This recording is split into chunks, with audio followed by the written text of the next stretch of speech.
Mi nombre es Francisco Campos, soy el director ejecutivo de Azocarbono. Estamos retomando las actividades del comité temático Red Más de la asociación en este 2021.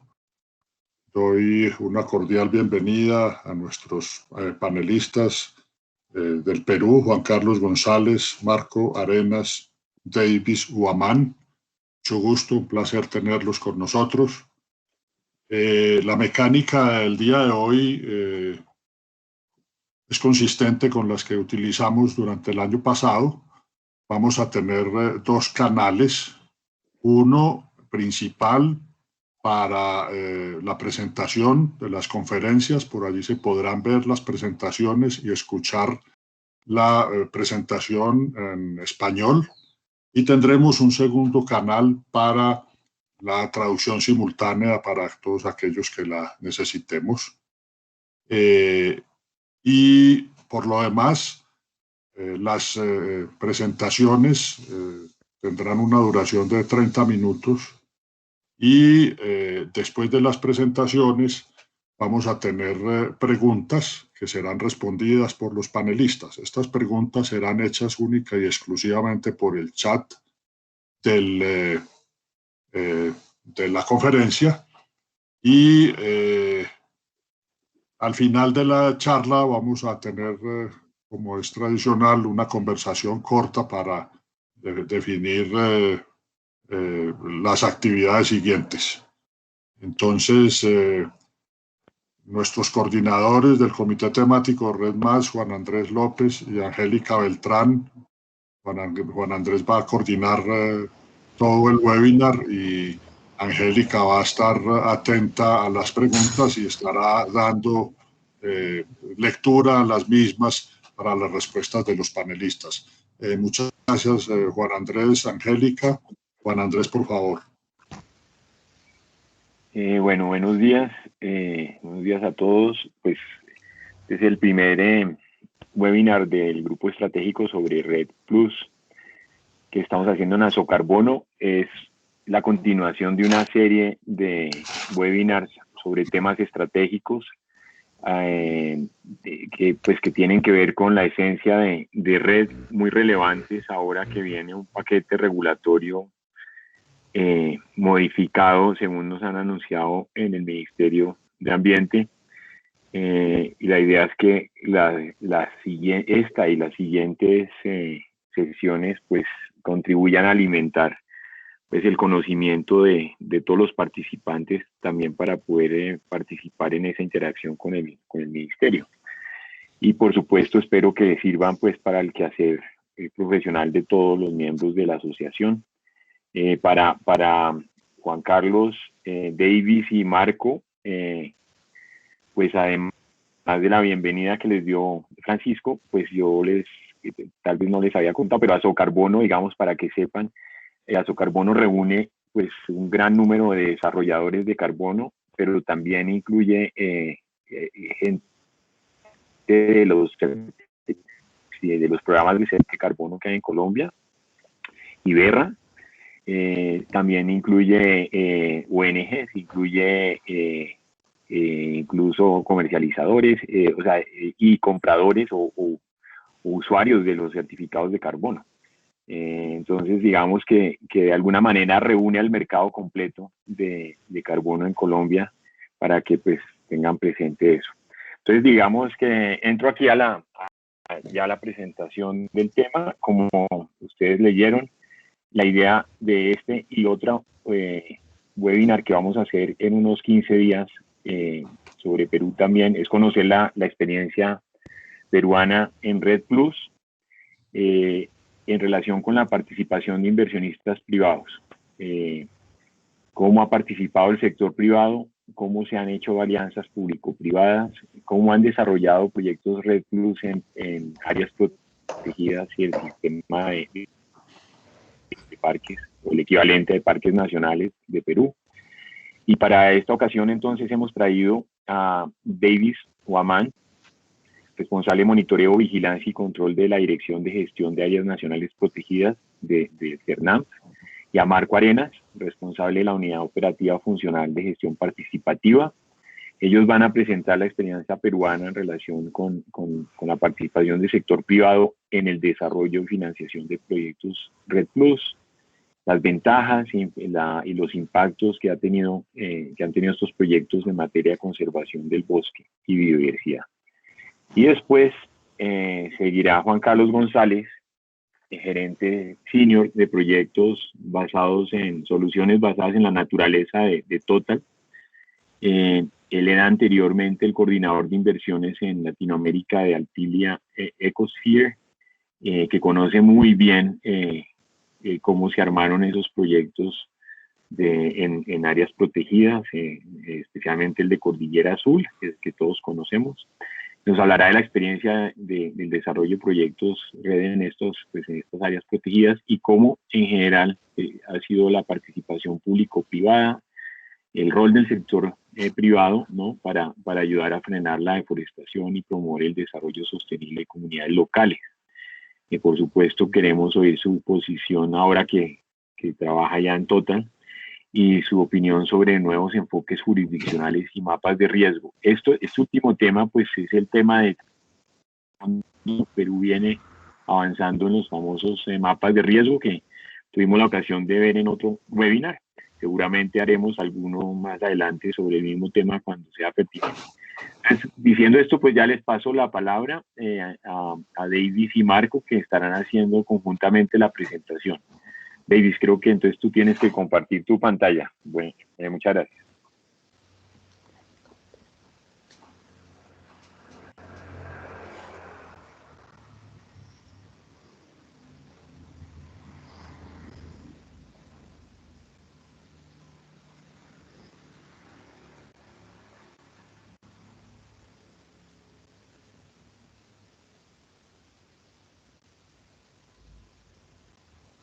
Buenos días. Creo que estaba hablando con el micro apagado. Quisiera ver si me pueden confirmar si pueden apreciar la presentación en pantalla completa. Muy bien, de mi lado. Perfecto. Muy bien, se ve bien y te oímos bien. Muchas gracias. Bueno, reciban un cordial saludo del Servicio Nacional de Áreas Naturales Protegidas, con el doctor Pedro Gamboa, ¿no? Y el director de Gestión de Áreas Naturales Protegidas. La presentación que yo voy a hacer trata de sistematizar un poco el proceso para lograr tener proyectos red y los retos en la implementación, ¿no? Que tenemos en las áreas naturales protegidas a través de este mecanismo para lograr la conservación de estos espacios con alta diversidad en el país. Entonces, yo voy a primero, a ver si es que no me está respondiendo. Listo. Bueno, primero es preciso comentarles que la gestión de las áreas naturales protegidas está basada en este círculo virtuoso que tenemos para las áreas naturales protegidas, que está basado principalmente en que nosotros lo que debemos de promover es que se conserve la diversidad biológica de estos espacios protegidos dentro de las áreas naturales protegidas, y si se conservan esta biodiversidad de los espacios protegidos, los servicios ecosistémicos de las áreas se van a mantener. Y al tener estos servicios ecosistémicos mantenidos, vamos a brindar una serie de beneficios a las poblaciones. Entonces, dentro de estos servicios ecosistémicos es preciso indicar que también está el de almacenamiento y de captura de carbono, ¿no? Entonces, si la población recibe estos beneficios, obviamente va a contribuir a la conservación de la biológica. Se va a sumar a la conservación de estos. Porque en realidad la meta de conservación del país y la meta en cuanto a hectáreas protegidas es bastante alta, ¿no? Nosotros tenemos más de 19 millones de hectáreas bajo el sistema de áreas naturales protegidas y es un reto hacerlo con más de 1.200 personas, ¿no? Que trabajan en la institución. Entonces necesitamos de la colaboración de múltiples actores. sean poblaciones locales, sean comunidades, sean instituciones públicas y privadas, y dentro de las privadas podemos encontrar pues a las instituciones que se han sumado a la implementación de los proyectos. Seguidamente, bueno, debo comentarles que la implementación de los proyectos de reducción de emisiones en el país se ha dado en el marco de contratos de administración que no son más que alianzas a largo plazo que tiene el Estado con ONGs sin fines de lucro, ¿no?, con las que se implementan estas iniciativas, pero pensadas en una alianza a largo plazo, que va desde 5 hasta 20 años. Entonces es una forma en la que el Estado promueve la gestión participativa de estos espacios, ¿no?, el involucramiento de actores privados en la gestión de las áreas naturales. Debo mencionar que a través de un contrato de administración, cuando tenemos un contrato de administración, el Estado mantiene esas facultades de regulación, de fiscalización, de gestión de las áreas naturales protegidas y el de sanción. Además, nosotros seguimos siendo quienes entregan, otorgan los derechos de aprovechamiento dentro de estas áreas. Y los contratos, como mencioné, van desde 5 hasta 20 años.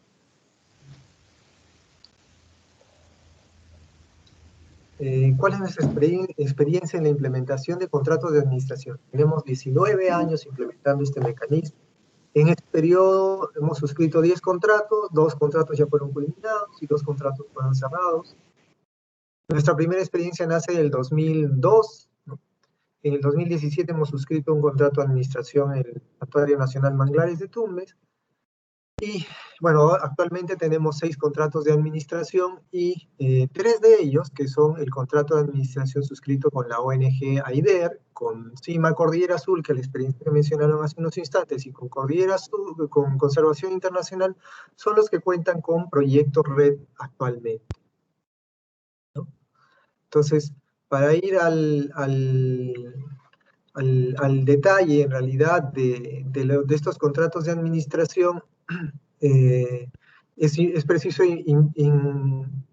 resaltar que con el Parque Nacional Cordillera Azul, por ejemplo, tenemos un estado, es una de las áreas naturales protegidas que tienen mayor estado de conservación, o es una de las áreas protegidas que tiene el mejor estado de conservación, con un 99%, 99.6% de buen estado de conservación.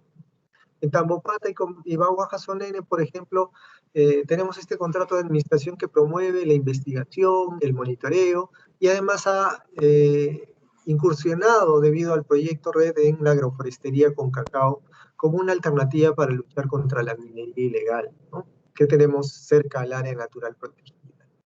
Y con el Bosque de Protección Alto Mayo, uno de los pilares que tenemos es la suscripción de acuerdos de conservación con poblaciones locales que viven dentro y que viven fuera del área natural protegida. Ya hablando de la conservación participativa y de los proyectos red, el Estado ha generado una normatividad que ayudó en su momento y ayuda actualmente a la comercialización de los créditos de carbono y al desarrollo en realidad de los proyectos red y termina en la comercialización de los créditos de carbono en las áreas naturales protegidas y genera una resolución específica para este trabajo, ¿no? Obviamente esto se da en el marco de los contratos de administración y esta norma específica la tenemos desde el año 2014, ¿no? Actualmente es un proceso que se encuentra en actualización, esta norma se encuentra en actualización y también nos basamos mucho en la Ley de Mecanismos de Retribución por Servicios Ecosistémicos, donde indica que el CERNAN es participante de los mecanismos de retribución por servicios ecosistémicos, ¿no?, obviamente porque es el ente rector de estos espacios naturales protegidos. Entonces, nosotros reconocemos que las áreas naturales protegidas son una estrategia importante de conservación in situ que contribuye o aporta a luchar contra el cambio climático desde diversos aspectos, ¿no? Sea de mitigación con los proyectos red o de adaptación también con algunas otras medidas, ¿no? Entonces, la reducción de emisiones por deforestación y degradación nos ayuda a contribuir desde estas áreas naturales protegidas con la mitigación al cambio climático, ¿no? Ya entrando a nuestros 3 proyectos RED, tenemos un proyecto RED en Madre de Dios, en la Reserva Nacional Tambopata y el Parque Nacional Bahuaja-Sonene, que tuvo como línea base esta referencia del año 2010, donde tenemos las áreas naturales protegidas en este espacio, en la parte inferior, ¿no? Y que tenemos un escenario con una carretera interoceánica, la cual ya había generado deforestación, pero con unas proyecciones muy fuertes de crecimiento de la deforestación acumulada hacia el 2030, ¿no? Entonces el modelamiento nos decía que teníamos que tener o implementar acciones que ayuden a reducir estas amenazas hacia las áreas naturales protegidas, porque se iban a presentar. Y mucho de lo que se propuso en su momento, en el año 2010, a la fecha, ha sido algo que ha sucedido, ¿no? Entonces, este tipo de modelamientos también nos ayuda con estos análisis prospectivos a la planificación de estos espacios protegidos. Lo mismo tenemos, por ejemplo, para el bosque de protección Alto Mayo, donde nuestra línea base del año 2000, de 1996 al 2006, en el bosque de protección Alto Mayo nos indicaba que hacia el 2018 íbamos a tener estas zonas de color rojo con un mayor grado de amenaza y deforestación al interior de las áreas naturales protegidas en alrededor de 3 o 4 sectores, ¿no? Entonces esto nos dio atención para atender y prestar un poco más de atención en el sentido de la planificación de estos espacios protegidos hacia la deforestación, hacia reducir la deforestación o hacia la conservación, ¿no? En el Parque Nacional Cordillera Azul, básicamente también tuvimos una proyección que nos indicaba que principalmente nuestra zona de amortiguamiento, o la zona buffer, que es la zona cercana, tenía un alto grado de amenaza, ¿no?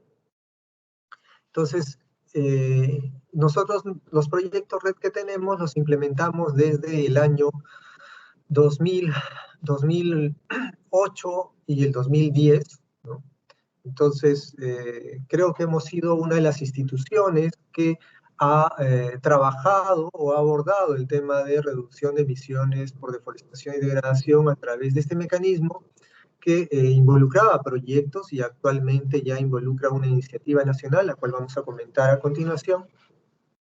Pero es preciso mencionar que tenemos algunos ejemplos muy importantes de cómo es que se ha ido involucrando primero algunos eventos que han sido neutralizados con créditos de áreas naturales protegidas que fueron generados en estos espacios, ¿no? Tenemos, por ejemplo, el tercer Congreso de Áreas Naturales Protegidas de Latinoamérica y el Caribe del 2019, los Juegos Panamericanos y Parapanamericanos, también de Lima, también contaron con el aporte en cuanto a la neutralización de las emisiones, carreras como Nat Geo, el Congreso Mundial de la Naturaleza de la UICN, la Conferencia de las Naciones Unidas sobre Cambio Climático del 2014, que se realizó en Perú, también tuvo este componente de compromiso, en realidad, del Estado hacia la neutralización, como en realidad, como un gesto, ¿no? en que tenemos que demostrar la responsabilidad, ¿no? Y la contribución, además de valorar la contribución de estos espacios protegidos en la neutralización de estos eventos, ¿no? Aquí voy a hablar un poquito del aporte que se ha tenido de las áreas naturales protegidas hacia la población, el impacto que se ha logrado, ¿no? En el bosque de protección Alto Mayo, por ejemplo, que es un área natural protegida que trabajamos con Conservación Internacional, hemos tenido que en esta área natural protegida tenemos más de 300 especies de orquídeas, tenemos 14 microcuencas, tenemos más de 1.500 familias que viven en el área natural protegida en la zona cercana, y para el trabajo con el dinero, con los recursos y con la cooperación, se ha logrado suscribir a la fecha más de 1.100 acuerdos de conservación ¿no? Que involucran el tema de cocinas mejoradas, paquetes de manejo de café, módulos de aprovechamiento de pitahaya o pitaya, como se le conoce, ¿no? Se trabaja con módulos de abejas nativas, con biohuertos, baños ecológicos. En realidad, el proyecto, cuando se implementa, ha tenido un componente social bastante importante y un aporte importante en la mejora de la calidad de vida de las poblaciones, ¿no? También se ha trabajado la conformación, o sea, aportado a la conformación de una cooperativa, que es la COPBANK, que está integrada por alrededor de 500 familias, que ha logrado la certificación orgánica y ha vendido su producción a algunas empresas internacionales, ¿no? En Alemania, en Estados Unidos, y ya ha logrado comercializar bastantes de sus productos, porque es una zona principalmente de producción de café de muy buena calidad. Manejamos muchos microlotes, que en realidad se ha promovido la asociatividad de las poblaciones cercanas, ¿no? Entonces, esto ha promovido, o sea, la implementación del proyecto RED ha promovido todas estas acciones que ayudan definitivamente a la conservación del área natural protegida. Hablando de nuestro ejemplo del Parque Nacional Cordillera Azul, y tratando de resumir los logros durante todos estos años, en el trabajo en realidad en el Parque Nacional Cordillera Azul, que es un área natural protegida de más de 1 millón de hectáreas, lo que hemos tenido, o lo que tenemos, es que tenemos un área natural protegida muy bien conservada, donde se ha trabajado el componente también social muy importante a través de los planes de calidad de vida, la zonificación participativa comunal, ¿no? Trabajando con comunidades indígenas como Yamino, Santa Rosa, Mariscal Castilla y otras, pero en estas comunidades se ha implementado, dado que se ha invertido en la planificación, en los planes de vida, en pensar mucho con ellos, se ha trabajado muchos ejercicios, por ejemplo, de manejo forestal comunitario, de desarrollo comunal, ¿no? Donde la población se está involucrando, y esto ha ayudado mucho a la conservación del área natural protegida, ¿no? Se ha fortalecido el fortalecimiento organizacional productivo, ¿no?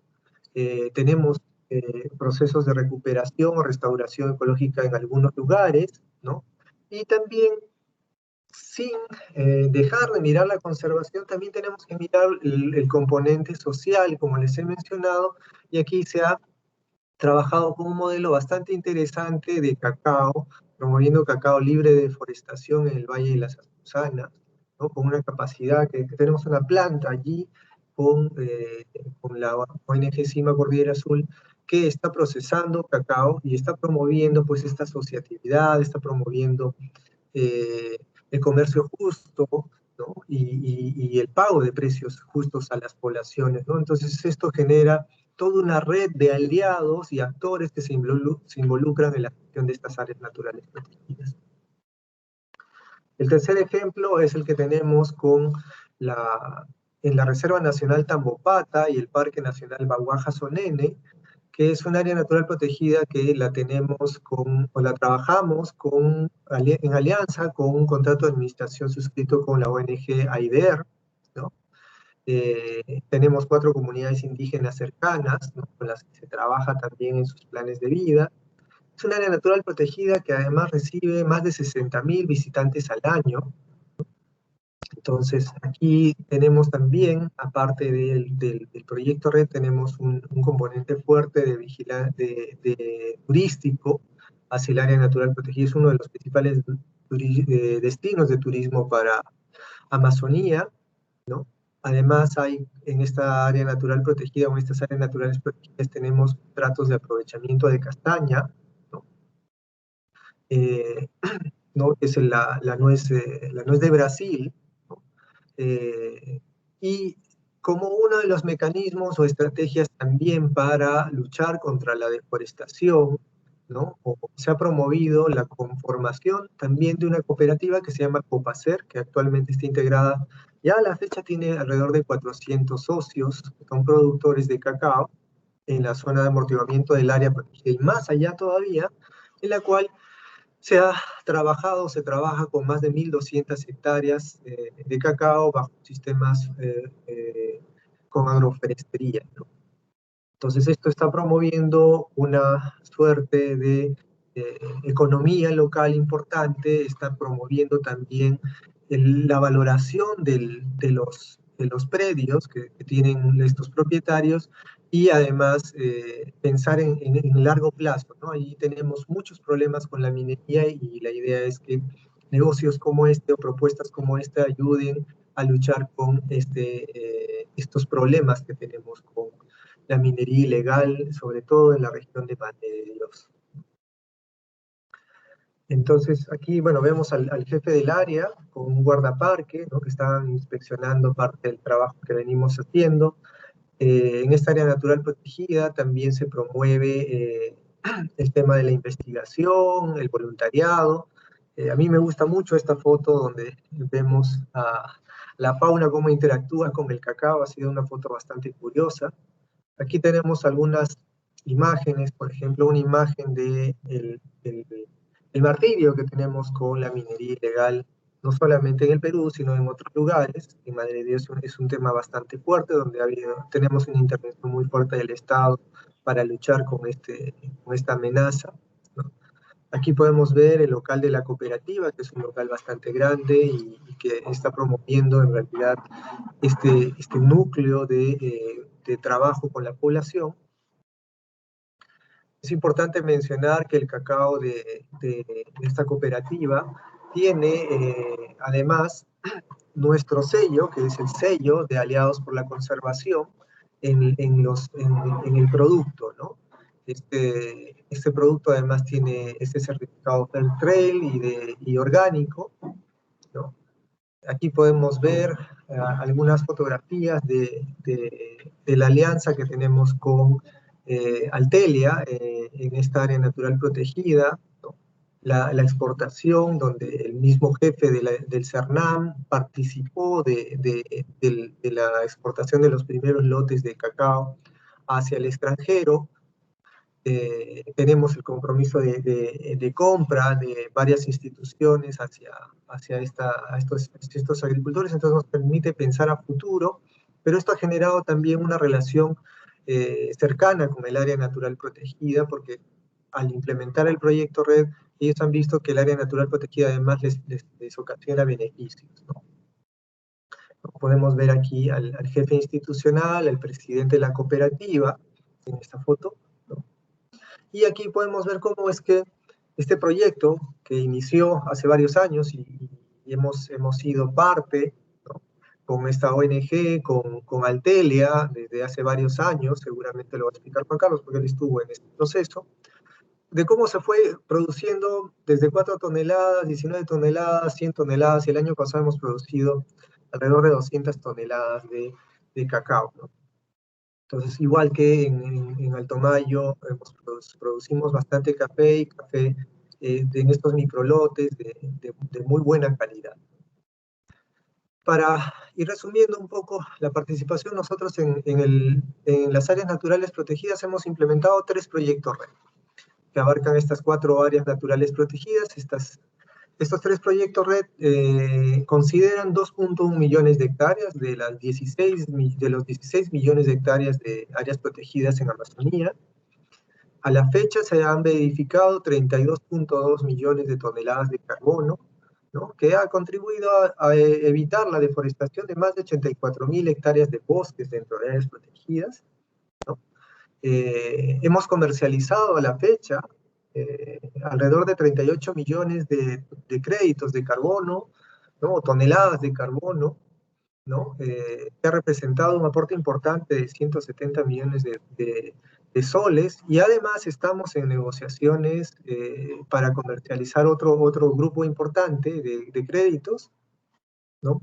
Que ese dinero en realidad sirve para implementar las acciones que están consideradas en los planes maestros de las áreas y para el trabajo con las poblaciones, ¿no? Es por eso que yo hablé al inicio del trabajo a través de un contrato de administración, porque el fin del contrato de administración es aportar a la conservación del área y al desarrollo además, ¿no? Y mencionarles que tenemos instituciones muy interesadas en este mecanismo, como Pacífico Seguros, que han participado, RIMAC, Sura, una empresa de turismo como Condor Travel, una notaría, la construcción del Open Plaza de Ucayali, por ejemplo, fue neutralizada con créditos de carbono del Parque Nacional Cordillera Azul, ¿no? Tenemos al Scotiabank, que es un banco, a Disney, que trabaja con nosotros en la neutralización también de sus emisiones, Altelia, que ha sido un actor bastante importante, no solo como comprador, sino como un articulador de la comercialización de los créditos de carbono, ¿no? Además que se han trabajado inversiones a largo plazo con ellos, un grupo de rock como Pearl Jam, ¿no? Y algunas otras instituciones como Johnson, Billington, que es una minera, Total también, que está trabajando con nosotros. Ahora en esta etapa ha iniciado un trabajo con nosotros bastante importante, ¿no?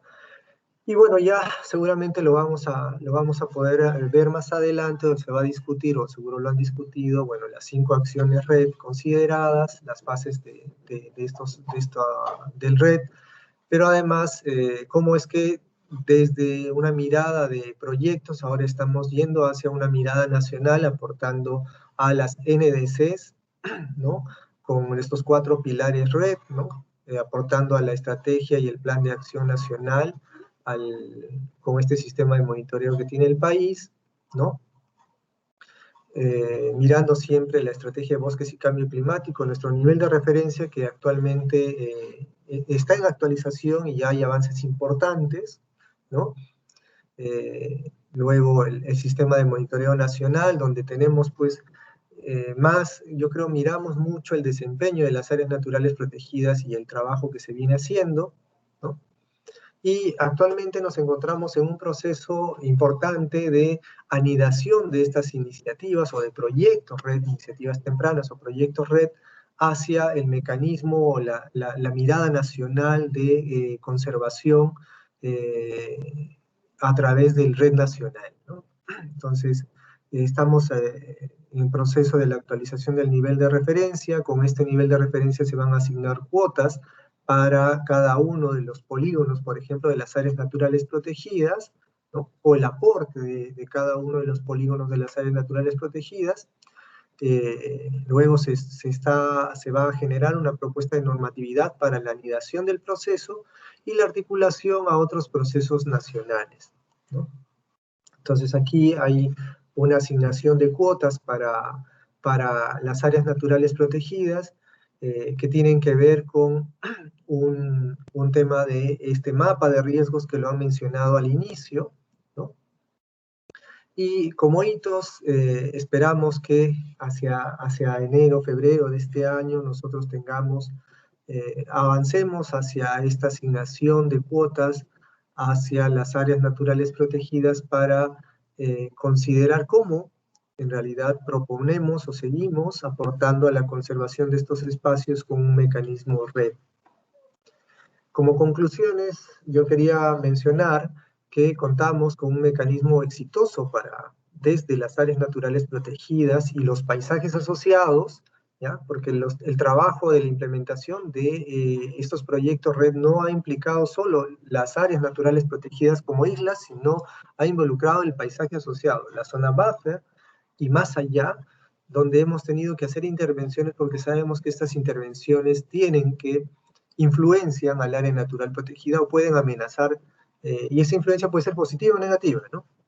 Entonces nos interesa que sea cada vez más positiva. Debemos adecuarnos en este mecanismo, nos hemos ido adecuando a un nuevo contexto, ¿no?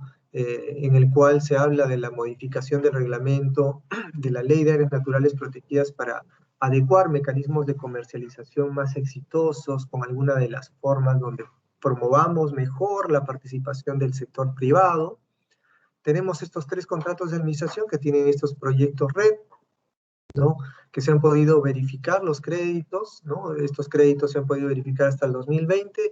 De aquí en adelante, en el 2021, estamos alineándonos a las metodologías nacionales, ¿no? y sabemos que vamos a continuar la implementación de los mismos, ¿no? Estamos en este proceso de los compromisos nacionalmente determinados de las áreas naturales protegidas, se han sumado al compromiso nacional. Ya yendo al mercado, tenemos una demanda alta de créditos de carbono y se espera que los precios de los créditos mejoren. Y tenemos una demanda alta de créditos de carbono de áreas naturales protegidas actualmente, lo indico.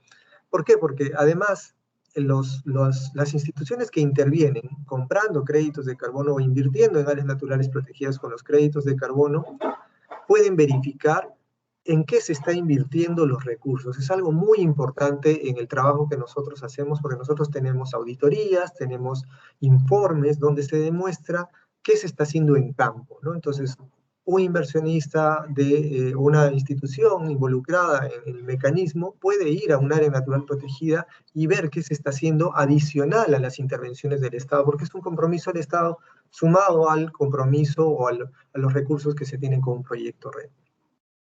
Hemos iniciado este proceso de anidación y el CERNAM también tiene comprometido una cantidad de reducciones de emisiones hacia el 2030 en el marco de las NDCs, ¿no? Entonces, una de las reflexiones que tenemos aquí es que estas instituciones que han intervenido o intervienen en los proyectos red han visto nuevos mercados, han visto cómo es que integran la responsabilidad ambiental a todo su mecanismo de gestión, ¿no? Y además ven cómo esto también ayuda un poco en la responsabilidad ambiental, se suman a la conservación de estos espacios tan diversos, y nosotros estamos muy agradecidos por esto hacia estas instituciones, pero además siempre estamos preocupados en generar nuevos mecanismos y de promover pues, las inversiones en las áreas naturales protegidas que contribuyan no solamente a la conservación de las áreas, sino también a los espacios aledaños. Muchas gracias.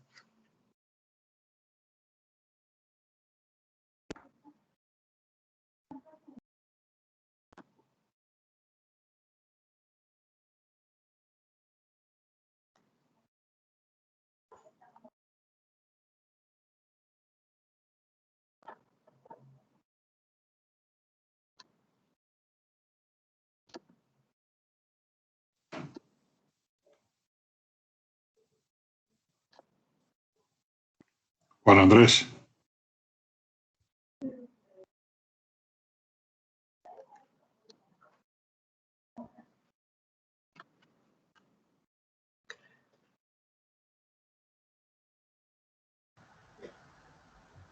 Hola. Juan Andrés, por favor.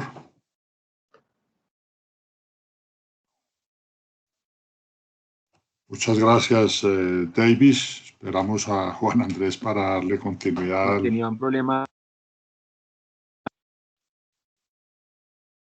Estás con problemas, Juan. Ahora sí. Dale. Ahora sí, perfecto. Perdón, que estaba con problema de los micrófonos. Muchísimas gracias por esa presentación, excelente, excelente. Creo que muy nutritiva para el proceso que se está dando en Colombia. Entiendo que aquí terminamos entonces con la presentación de CERNAM y vamos a pasar entonces a Juan Carlos González, por favor. Gracias Juan Andrés y gracias Davis por la excelente presentación que abre muchos puntos de discusión y que espero este pueda ser un buen espacio para ello, ¿no? ¿Me escuchan bien? ¿Me pueden escuchar bien? ¿Se oye bien? ¿Esa pantalla es la tuya, esta de CERNAM, o tú no la has montado? Ahí ya te veo. Ya. Ahí está. Perfecto. Excelente. Entonces voy a compartir mi pantalla, un segundito, para poder iniciar la conversación. Bueno, en todo caso, muchísimas gracias. Pueden ver, ahora sí, ven mi pantalla, ven mi presentación.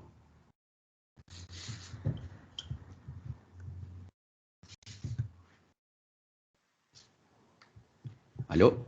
Sí, señor, Sí, se está viendo. Se está viendo, gracias. Muy amable, gracias. Excelente. Bueno, me imagino que ahora la pueden ver, la ven en pantalla completa. Así es. Excelente. Bueno, como Juan Andrés, como lo indicaste, yo estuve muchos años trabajando con Altelia como fondo de inversión, pero antes también he estado trabajando en desarrollando este tipo de proyectos del 2009 en AIDER, una ONG peruana, que es uno de los proyectos que se han desarrollado, y tuve el gusto de conocer a Davis en esa época, cuando él estaba trabajando en la Reserva Nacional de Tambopata, desde el otro lado de la vereda, ¿no? En este caso, dentro de una organización que desarrollaba los proyectos. Menciono esto porque pienso que la particularidad de la historia, de los avances que se han logrado en el Perú, se han logrado por el tema de del frotamiento entre diferentes expertise y la participación y la colaboración entre el sector privado, llámese empresa, llámese ONG, sociedad civil y el Estado. O sea, yo veo bien difícil, mirando, haciendo un poco una retrospectiva de los últimos 12 años de experiencia que tengo en este negocio, en esta actividad, que no hubiera sido posible que esto pase si es que el Estado peruano no hubiera tenido desde el principio un approach, ¿no? Un enfoque de colaboración y de cogestión con el sector privado, llámese sociedad civil, y de inversión privada con el sector privado, llámese empresas. Para mí esto ha sido un factor fundamental de riqueza y de ejecución, y esto esencialmente se dio porque el Estado peruano no tenía dinero. O sea, el Estado peruano y las áreas protegidas estaban financiadas mucho por cooperación internacional y esencialmente un gran financista era el gobierno alemán. El gobierno alemán ya no da dinero, ahora hace asistencia técnica a través de GIZ. Pero fue, digamos, una mala noticia que generó muchas cosas buenas, de que el gobierno alemán dijo, bueno, ¿sabes qué? Perú ya no te va a dar tanta plata o no te va a dar plata para manejar y cubrir con los costos de tus áreas protegidas, que el Estado peruano pensó en estos esquemas de cogestión, ¿no? Y llamó al sector, digamos, de la sociedad civil que les diera propuestas de qué hacer. Entonces la cogestión llegó a través de una necesidad de poder generar, de manejar estas áreas en términos operacionales y segundo, presupuestarios. Y, digamos, este problema inició mucha innovación y yo soy un fiel creyente de la innovación bajo presión. A veces cuando uno tiene todo cómodo, cuando uno está en su zona de confort, cuando uno le dan todo, yo pienso que uno no avanza muchas veces. Y, y con el amigo Marcos, con el amigo Davis, viendo estas perspectivas desde mi punto de vista del sector privado, y les voy a explicar un poquito más lo que hacemos en Total, para mí esto es fundamental. Digamos, mi experiencia o el consejo que podría darles a los amigos en Colombia y a Socarbono, tanto desarrolladores de proyectos, Estado, compradores, que no se den por vencido, sé que es difícil, en esta colaboración, sociedad civil, empresa privada y Estado. Es fundamental. Y por más difícil de que sea esta conversación y las gramáticas, las maneras de pensar sean complicadas, pienso de que si cada uno va por su lado, no se va a avanzar y es donde uno va a ser mucho más vulnerable a agendas externas. Cada país quiere tener sus acuerdos con cada país y muchas veces estos acuerdos bilaterales no toman en cuenta la dificultad que es hacer cosas en nuestros países, ¿no? En Colombia, en Perú. Y algo que puede ayudar bastante es esencialmente no haciendo las cosas solo, sino haciendo las cosas en sociedad. Quería comenzar diciendo esto porque la presentación que hiciste, Davis y Marco, me hizo recordar muchas de las cosas que hemos hecho juntos y de las cuales me siento muy orgulloso y que pienso que jamás lo hubiera podido hacer solo. Ni el sector privado, ni la sociedad civil, ni el Estado ha sido trabajando juntos, innovando y teniendo una iniciativa individual bastante fuerte. Entonces, bueno, yo me uní a Total, es una empresa francesa.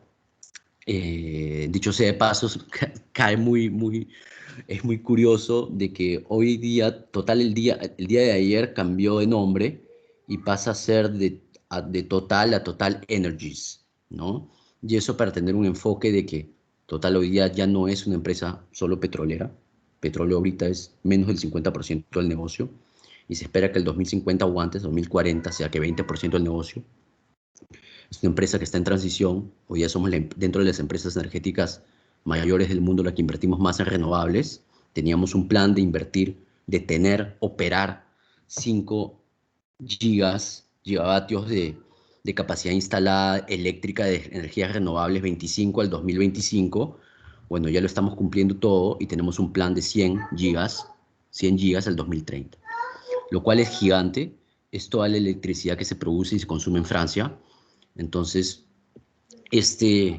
digamos, este cambio de Total a Total Energies, obviamente de una empresa que antes era simplemente hidrocarburos a ser una empresa que entra en la economía de la electrificación, no es solo una decisión de imagen, más, no es una decisión de imagen, es una decisión de sobrevivencia del negocio. El mundo está cambiando, las empresas de energía tienen que cambiar, la economía se está electrificando, y el futuro de la electrificación, hoy por hoy al menos, es energías renovables y gas. Obviamente el petróleo también tiene su lugar y mañana será gas renovables con un poquito de petróleo, pero digamos haciendo todo ese phase out o esta transición. Nature Base Solutions ha sido creada esencialmente para poder pagar nuestro presupuesto carbono de las reducciones residuales del grupo. Esencialmente, el grupo hoy tiene dentro de su estrategia de transición energética el business plan de la empresa, que es petróleo hoy día 45%, gas 50%, energía renovable 5%. El business plan entre el 40 y el 50 lo que tenemos que alcanzar es petróleo 20%, gas 40%, renovables 40%. Entonces, dentro de estas emisiones que todavía vamos a seguir teniendo, la cosa es, de las que no podemos evitar, es poderlas esencialmente capturar. Nuestro negocio no es de compra de créditos de carbono, nuestro negocio es de inversión, y así como vamos a operar eólicas, también queremos operar proyectos, empresas que capturen carbono a través de ecosistemas. Es sencillo, al final la empresa va a tener X emisiones que se van a la atmósfera, pero al mismo tiempo va a tener X operaciones y empresas que van a capturar CO2 y al final eso va a ser la neutralidad. Dentro de esto, Nature Base Solutions es importante porque, digamos, el grupo, como su estrategia industrial que tiene y la tiene antes que nosotros llegáramos al grupo que ha sido hace 2 años, primero es obviamente la eficiencia energética, segundo es la captura geológica del CO2 a través de captura el CO2 en digamos, en los lugares donde este es producido, digamos, en las industrias como soluciones para la industria, transporte y estocaje en pozos donde ya no hay hidrocarburos. Entonces, eso es uno de los grandes, digamos, enfoques y ángulos de la captura de carbono para la reducción de emisiones. La otra es a través de la naturaleza, ¿no? Y como les dije, nosotros no tenemos una estrategia de comprar carbono, pero tenemos una estrategia de tener negocios que capturen carbono. Entonces, el día de mañana Total también tendrá Nature Base Solutions. Hoy día no es una dirección, no es un programa dentro de Total, es una business unit, es una filial del grupo, ¿no? Basada en París, creada en París. Tenemos un presupuesto anual de $100 millones por año, lo cual va a ir aumentando progresivamente en función de los negocios en los cuales vayamos invirtiendo. Si en esta slide que les estoy mostrando, más o menos ustedes pueden ver los 4 reservorios grandes de carbono en el ecosistema natural, ¿no? La higrósfera, la biosfera, la litosfera y obviamente el CO2 que se va a la atmósfera. Entonces este equilibrio, obviamente, que ha sido totalmente roto, como ustedes ven, por la quema de combustibles y energías fósiles, esto está cambiando y tiene que cambiar. Entonces, durante esta transición energética, en la cual no solo Total, sino las empresas más grandes, sobre todo europeas, están en esta ruta, hay que capturar estas emisiones. Entonces nuestro negocio no es comprar emisiones, sino invertir para que estas emisiones se capturen y balancear, utilizarlas para nuestro propio footprint y equilibrar nuestro presupuesto carbono y así llegar al equilibrio de netear nuestras emisiones y que lleguen a cero, entre emisiones que emitimos y emisiones que capturamos. Dentro de los tipos de operaciones que nosotros nos vamos a concentrar, va a ser esencialmente en la tierra. ¿Por qué en la tierra? Porque es donde hay metodologías más, digamos, robustas, aprobadas, donde los marcos regulatorios son más, digamos, maduros y donde los desarrolladores de proyectos u operadores con los cuales podemos trabajar también lo son.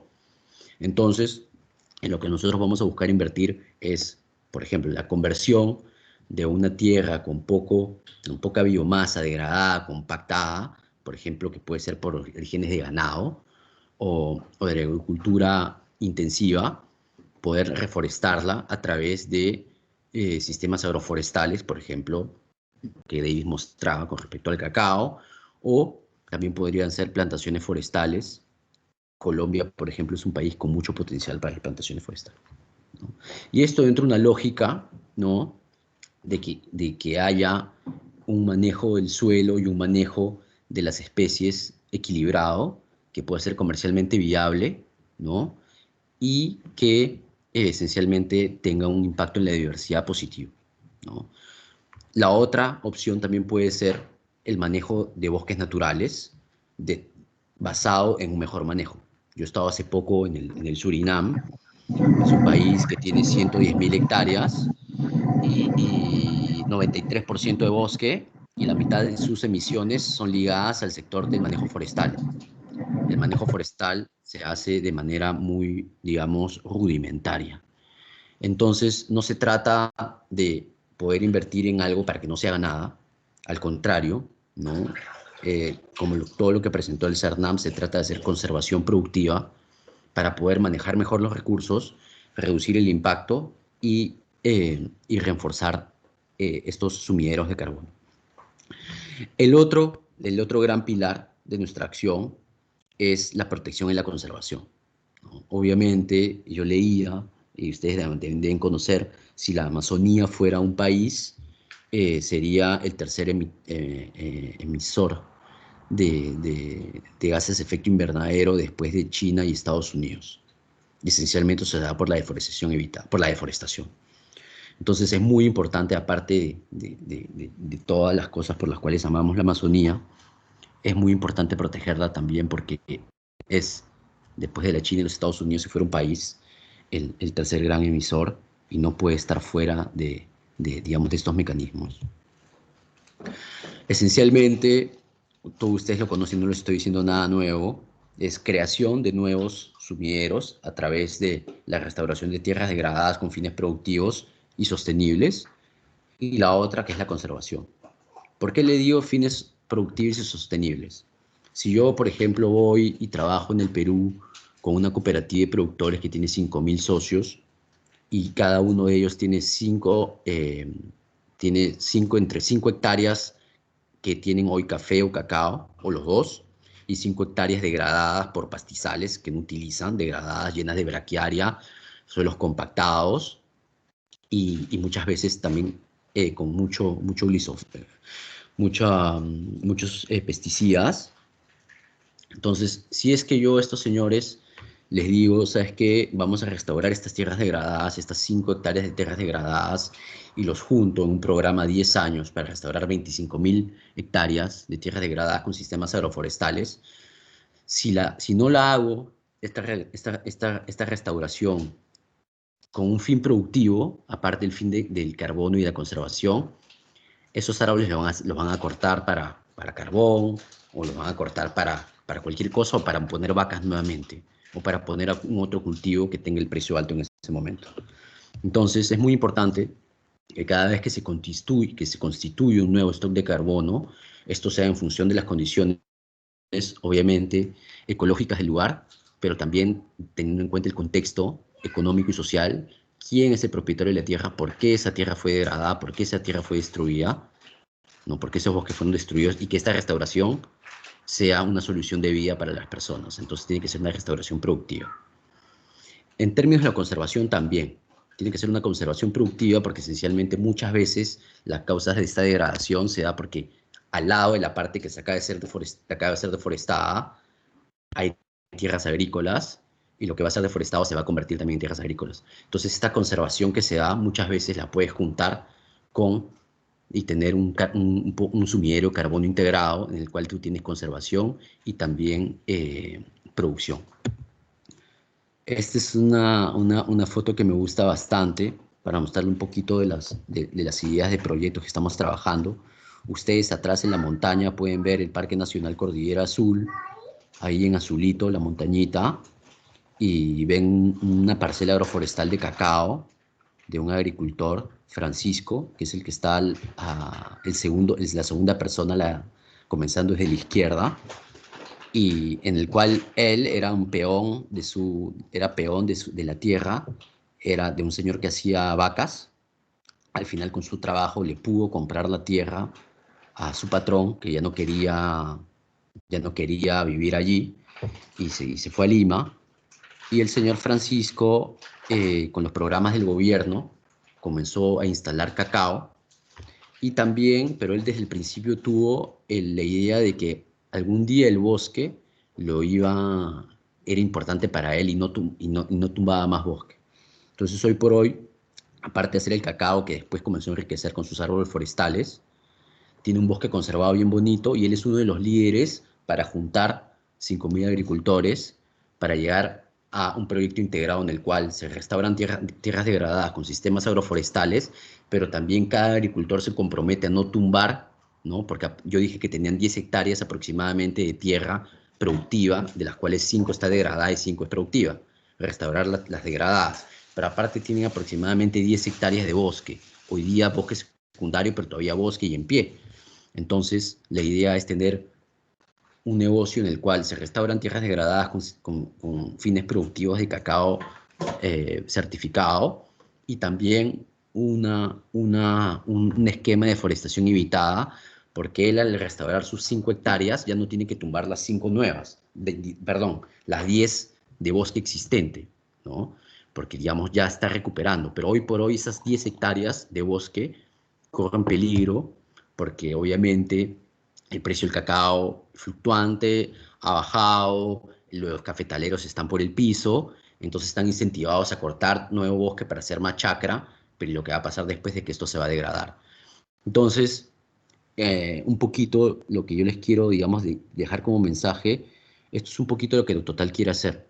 Qué loco que Total mañana vaya a hacer cacao, vaya a hacer café, vaya a tener un negocio de manejo forestal, pero es así, obviamente no lo vamos a hacer en mayoritario, vamos a entrar en minoritario, pero nuestra idea es poder encontrar estos empresarios, emprendedores, gente que viva en el bosque y del bosque, y que viva ahí, y que tenga esta experiencia, juntarnos nosotros como socio capitalista, poder poner estos esquemas en operación, y después, si es que el negocio, digamos, comienza a salir bien, que nosotros pensamos que puede salir bien porque obviamente, ¿qué vamos a plantar? Vamos a plantar cosas que tengan mercado, ¿no? Muchas cosas pueden salir mal si es que no comenzamos por eso, hay que comenzar por el mercado. Entonces la idea es de que mañana Total, es decir, hoy ya Total está invirtiendo en negocios que existen a una talla pequeña, pero que tienen el potencial de escalar productivamente con conservación, y estas reducciones de emisiones al final van a ir a mis libros, ¿no?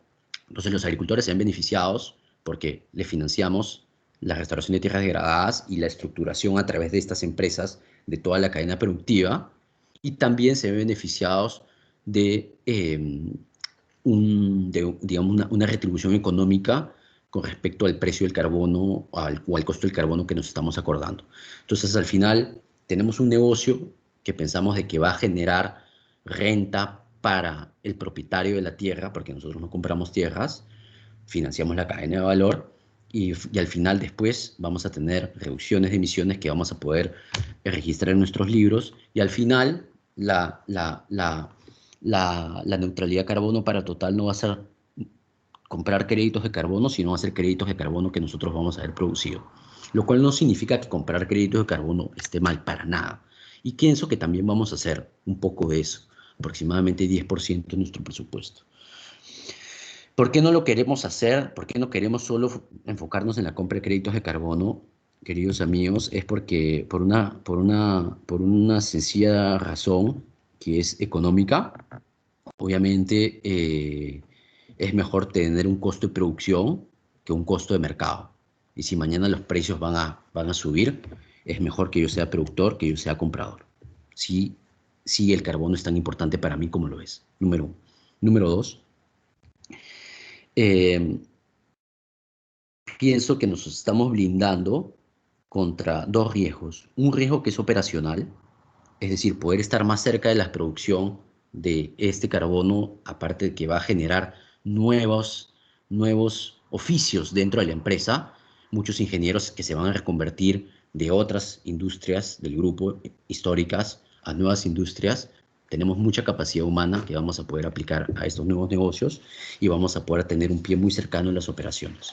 Número uno. Y número dos, no nos van a poder acusar de que nos compramos la libre conciencia porque tenemos dinero y vamos a seguir haciendo lo que hacíamos antes sin cambiar, porque no es así. Entonces, la empresa se está transformando, está hoy día es entre las empresas energéticas mayores la que está invirtiendo más. Con un pequeño ejemplo, una empresa inglesa bien grande anunció que iba a invertir al 2030, iba a multiplicar por 5 su inversión en energías renovables, de 500 millones a 2.500 millones por año al 2030. Hoy día Total invierte entre 2.000 y 2.500 millones de dólares por año, ¿no? Y esto está aumentando, vamos a pasar a 5.000. Entonces, lo que es absolutamente grandioso, y entonces dentro de esta transformación de la empresa vamos a tener estos nuevos negocios productivos, energía al final, el cacao, el café, la comida, también podría verse desde un punto de vista energético también. Obviamente lo vamos a ver siempre ahorita dentro de una de las palancas que tenemos para contribuir a nuestra responsabilidad que tenemos con el clima y con todos. Y es también más divertido, ¿no? Y vamos a poder, digamos, aprender mucho. Y Perú es un país en el cual yo soy peruano, en el cual nosotros pensamos que hay mucho potencial. Igual Colombia también lo es. Respondiendo a tu último comentario, Juan Andrés, jurisdiccional o no jurisdiccional, yo pienso que no hay que oponer los modelos. No hay que oponer jurisdiccional versus proyecto, compra versus producción. No hay bala de plata. Yo pienso que todo va a tener que ser visto de una manera flexible, las dos, desde perspectivas jurisdiccionales y proyectos. Para mí la puerta de entrada fundamental son los compromisos, es el Acuerdo de París. Total apoya directamente desde el principio el Acuerdo de París. Estamos basados en París. No somos una empresa francesa donde se firmó el Acuerdo de París. Entonces, para nosotros el punto de entrada es el Acuerdo de París y los compromisos de cada país. Dentro de estos compromisos de cada país, nosotros queremos apoyar los dos. Queremos apoyar tanto los esquemas de gobierno y los esquemas de proyectos, porque pensamos de que los dos tienen que caminar juntos y el ejemplo de Perú es un ejemplo muy, muy, muy, muy tangible, concreto de esto. Pensamos que sí se puede y esperamos de que esto se dé y que podamos comenzar a trabajar el 2021 en Colombia. Abierto a todas sus preguntas, muchísimas gracias.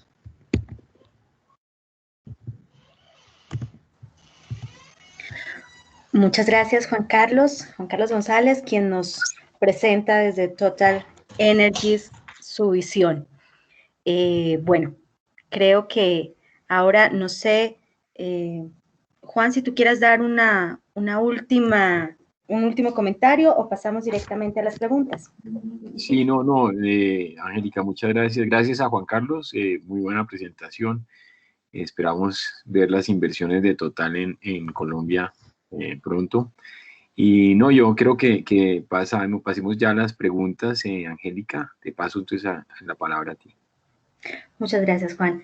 Bueno, pues primero agradecerles a nuestros panelistas, a Davis Guamán, a Marco Arenas, quien estuvo ahí acompañándolo desde CERNAM, y a Juan Carlos González desde Total Energies por sus presentaciones muy interesantes. Y también muchas gracias a todas las personas que nos han acompañado escuchando y haciendo preguntas en el chat. Tenemos varias preguntas y creo que vamos a dar inicio. Me voy a permitir darles algún tipo de orden más por escala. Tenemos para Davis, a quien le agradecemos mucho su presentación, en la cual nos hablaba un poco sobre los 3 proyectos red que nos dan una visión muy interesante entre los privados, entre la comunidad y entre el gobierno, específicamente en CERNAM, con estos co-beneficios enormes que se presentaron, estas soluciones a motores de deforestación, y también muy interesante el tema de anidación y cómo están generando esta asignación de cuotas a través del nivel de referencia muy en línea con sus compromisos de la CNDC. Creo que este tema final ha generado varias preguntas y una de las primeras, no sé, Davis o Marcos, quien nos quiera comentar, ¿cómo se dio el proceso de concertación entre el gobierno y el sector privado para que se autorizaran estos proyectos Red+ en áreas protegidas?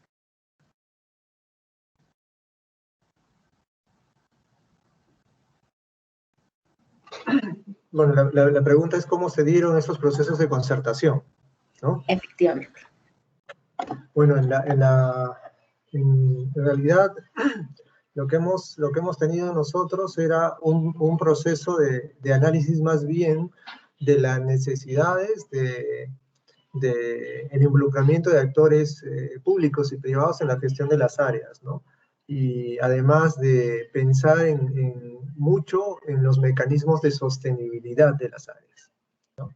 Entonces, ante esto, como CERNAM, hace ya varios años, y como les hablo desde el 2008, 2007, y antes, creo que sí, desde el 2006 aproximadamente, se empezaron a hacer procesos para promover la gestión participativa en las áreas naturales protegidas, y es allí donde se presenta el reto de ver cómo se diseñaban mecanismos en los cuales se piense en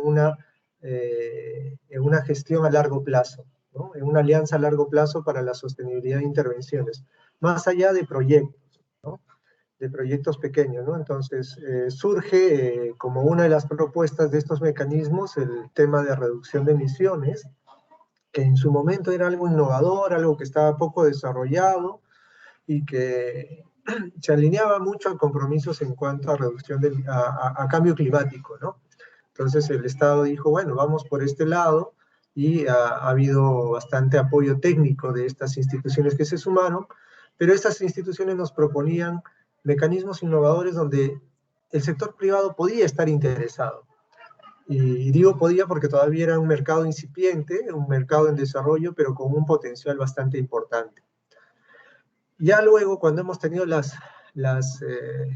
el involucramiento de estos actores del sector privado, creo que ha habido una evolución en el sector privado y una evolución en el mercado, porque principalmente nuestros compradores son del mercado internacional. El mercado nacional tiene un involucramiento todavía un poco bajo, queremos promoverlo más, ¿no? Pero ha habido una evolución en el sentido de la responsabilidad ambiental, ha habido una evolución en que se conozca también el mecanismo de reducción de emisiones, porque había también una serie de dudas e incertidumbre de las transacciones, el impacto que se pueda generar y cómo es que el comprador puede en realidad ver que lo que está haciendo, lo que se está, o el involucramiento que logra a través de los créditos de carbono, se ve en la gestión de un área natural protegida, ¿no? Entonces, esto nos ha ayudado mucho los procesos de certificación, ¿no? Pero además el ser transparentes, ¿no? El comprador de créditos o el sector privado se involucra si es que también demostramos resultados, ¿no? Entonces aquí ha habido, yo creo, una evolución, un trabajo bastante coordinado, pero en el camino nos hemos dado cuenta de muchas cosas, ¿no?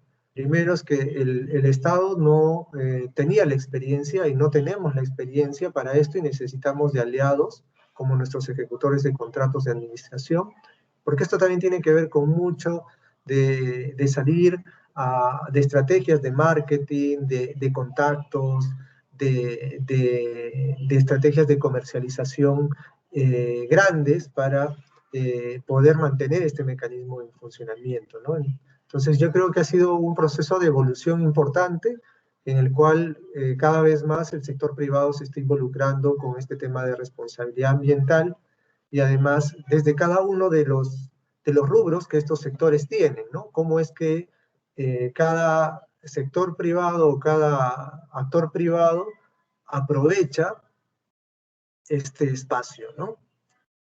Gracias. Muchas gracias, Davis. Muy interesante tu historia de cómo nos estás contando cómo ha pasado y cómo Perú tuvo esta experiencia. Y ahí recojo un comentario que nos hacía Juan Carlos frente a las realidades que enfrentan los gobiernos entre sus necesidades para poder realmente enfrentar este tema del cambio climático y también las realidades que se encuentran frente a cuáles son sus existencias. Juan Carlos, no sé si antes nos quieras hacer algún comentario al respecto o pasamos a la siguiente pregunta. Bueno, simplemente subrayar lo que decía Davis con respecto a la intención del Estado de poder tener participación y otras expertise y que eso ha generado otras ideas de innovación, ¿no? Y se ha tenido, yo pienso, un poquito de suerte en el sentido de que no creo que el Estado peruano había pensado hace 12 años lo que iba a pasar a suceder ahora, a pesar de que, digamos, ya había Kioto y todo, pero fue algo muy bueno, fue algo muy bueno y mi experiencia ha sido de que siempre me han recibido, ¿no? He estado trabajando en fondo de inversión durante muchos años, ahora he estado trabajando en Total, entonces siempre lo que yo he sentido en el caso del Estado, en el Perú, en el Estado peruano, que no solo es amigable a la inversión en temas mineros, por ejemplo, ¿no? O energéticos, sino lo que me parece una particularidad es de que también hay este enfoque en temas ambientales y querer desarrollar de manera participativa la protección, que es el objetivo del Estado, pero a través de negocios, digamos, trayendo inversión privada. Y eso me parece súper particular y espero que se pueda dar en otros lugares, porque de mi experiencia ha sido que también a veces uno va a otros países y a otros ministerios y eso es un poco difícil tener estas interacciones digamos, con ciertas agencias adscritas al tema de carbono ambiental, porque muchos dicen, pero ¿por qué? Esto tiene que ser compromisos del país, el sector privado simplemente tiene que reducir, no tiene por qué venir a invertir. Entonces pienso que es algo que se tiene que poner sobre la mesa y que si es que queremos que se dé y estos éxitos se repliquen, que se puedan también replicar digamos, esta facilidad de contacto y estos enfoques.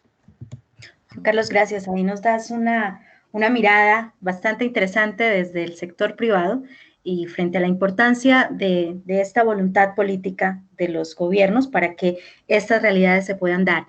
Antes de entrar a las preguntas ya específicas de los proyectos, tenemos una también de escala general frente a un anuncio reciente que el Perú y el Banco Mundial hicieron de manera mutua en cancelar su cooperación frente o alrededor del FCPF.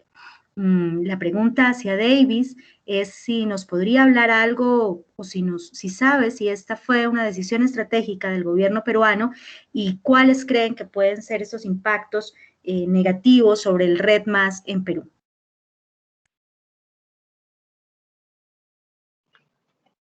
Sí,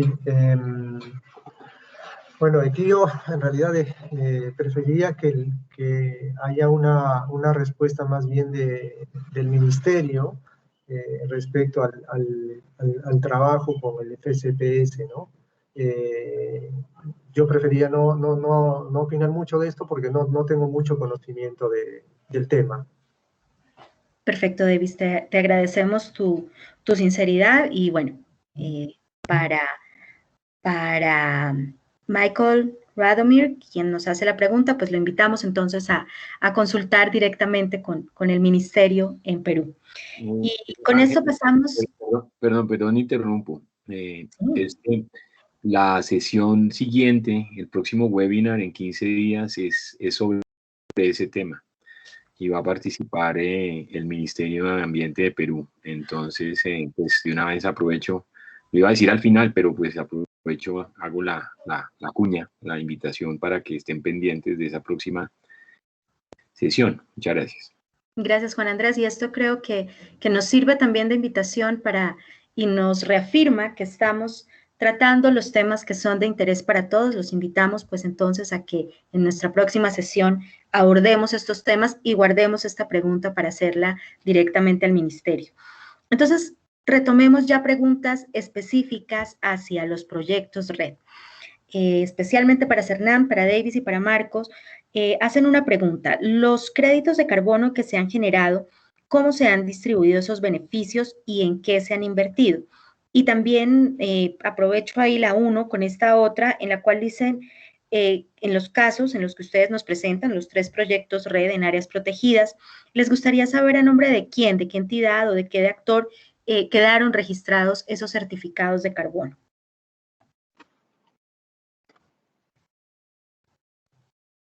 Gracias.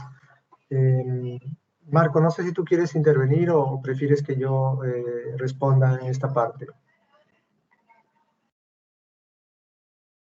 Hola, Davis. Hola a todos. Bueno, solo 2 cositas más antes.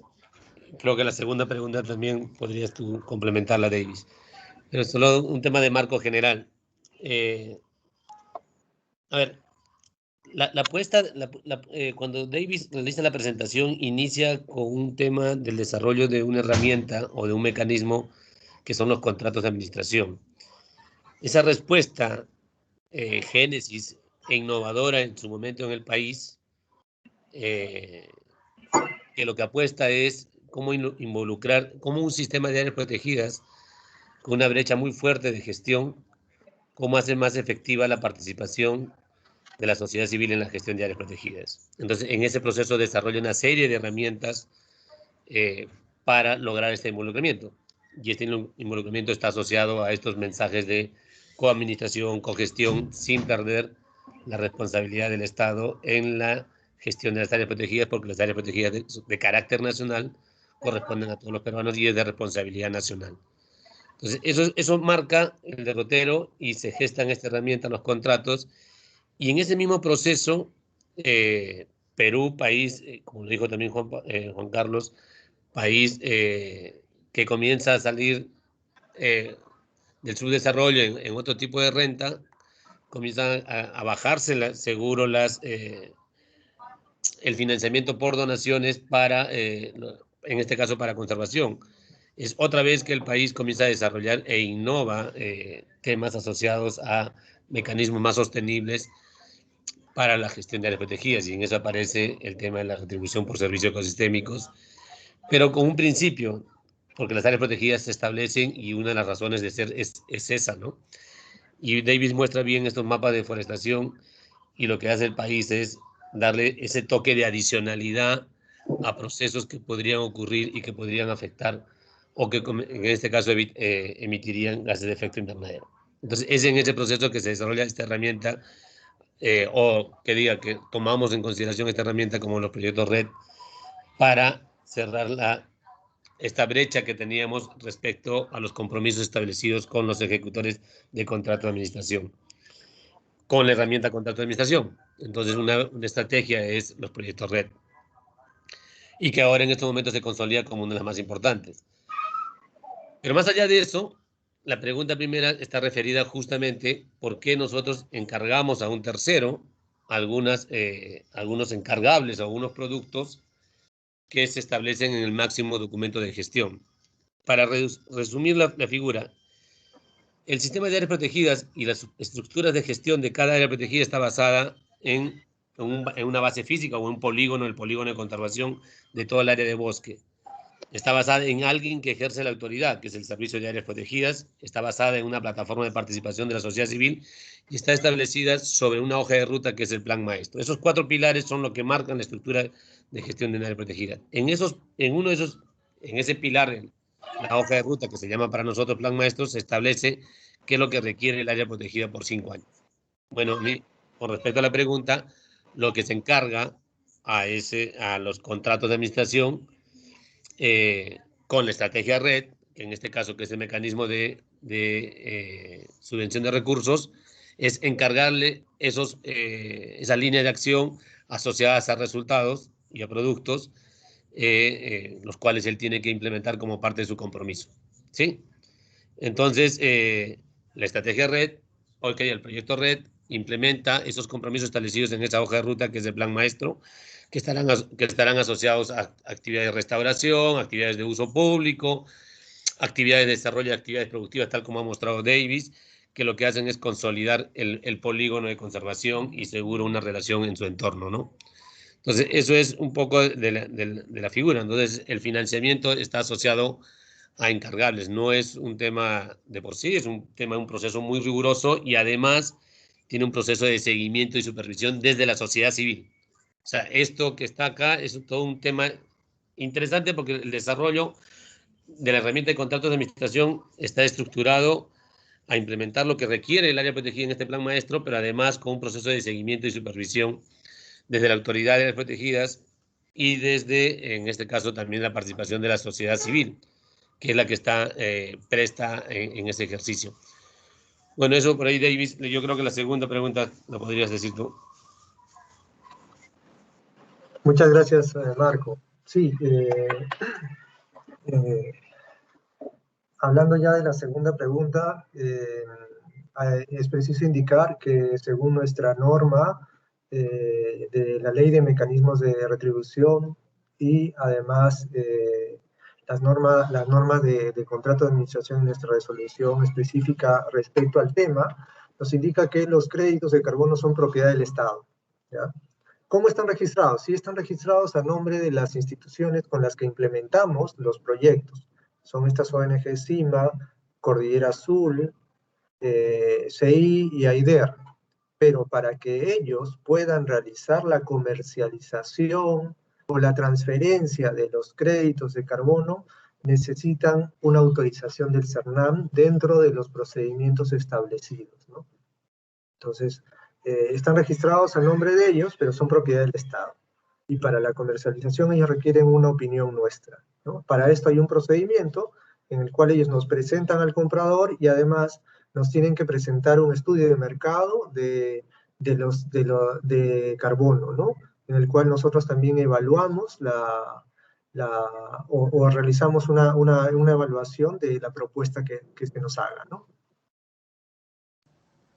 Muchas gracias, Marcos, Davis. Eso nos da una mayor claridad de cómo funciona. Efectivamente, como lo dicen ustedes al final, es claro que el carbono es del Estado, más allá de que los créditos salgan a nombre de estas entidades, quienes diseñan o quienes ponen ya el trabajo como tal de desarrollarlo en campo, pero entendemos también que esa distribución de beneficios está muy acorde con lo que Perú ha diseñado dentro de toda su estrategia y queda aquí. Y creo que ya en este tema también hicieron una pregunta muy interesante frente a cómo hacer ese relacionamiento. Nos hablan ustedes con las comunidades, nos hablan con el gobierno, con las organizaciones quienes diseñan los proyectos, pero les preguntan acá cómo han podido concertar o cómo ha sido ese trabajo con los mineros, o si por el contrario han sido acciones de fiscalización solamente. Creo que muy en línea con esa fotografía que nos mostraste, bastante impactante. Sí, Marco, ¿quieres comentar tú nuestra estrategia? Igual la complementamos, Davis. A ver, los proyectos proyectos red que tenemos no están asociados a ningún espacio de actividad, de desarrollo de actividad de minería. En el caso, la actividad minera es concebida como tal, la que tenemos en Tambopata es concebida como actividad minera ilegal, ¿sí? Entonces, la que tiene algún tipo de consideración, que podría ser la informal, es evidente que el Estado como tal trata de buscar la formalidad de este desarrollo minero. Pero más allá de otras actividades, en realidad es la lucha frontal contra la actividad minera ilegal, y ustedes pueden ver en Tambopata que la actividad minera ilegal ha sido, claro, al límite, ha sido erradicada, ¿no? Entonces, porque existe una estrategia nacional para la lucha contra la minería ilegal en áreas protegidas, y si no me equivoco, Davis, al 2021-2022 es cero minería en áreas protegidas. Entonces, ese es el mandato, ¿sí?